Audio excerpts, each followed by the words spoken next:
Rhymes নিয়ে আসছেন, English কবিতা পাঠ করবেন মোহাম্মদ নার্সারির ছাত্র মোহাম্মদ হামিম। তাকে রাইমস পাঠ করার জন্য সবিনয় অনুরোধ করছি। আগে সালাম দিবা, তোমার কোন শ্রেণীতে পড়ো, তোমার নাম কি বলবো? দাঁড়াও দাঁড়াও দাঁড়াও দাঁড়াও, আগে সালাম দিবা, নাম বলবো, একটু শ্রেণী কথা বলে তুমি কবিতা পাঠ করবে।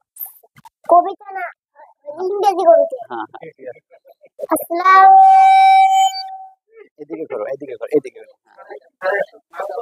হ্যাঁ ঠিক আছে, আচ্ছা ঠিক আছে, হ্যাঁ বলো, ঠিক আছে বলো। আলাইকুম ওয়া রাহমাতুল্লাহি ওয়া বারাকাতুহু।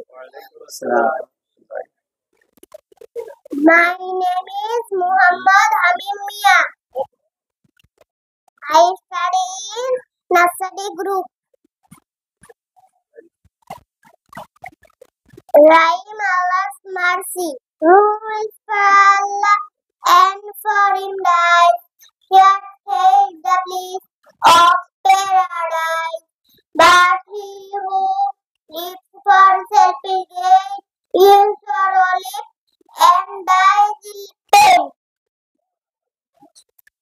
মাশাআল্লাহ, অত্যন্ত সুন্দরভাবে, অত্যন্ত সাহসিকতার সাথে কবিতা পাঠ করছে, ইংলিশ কবিতা পাঠ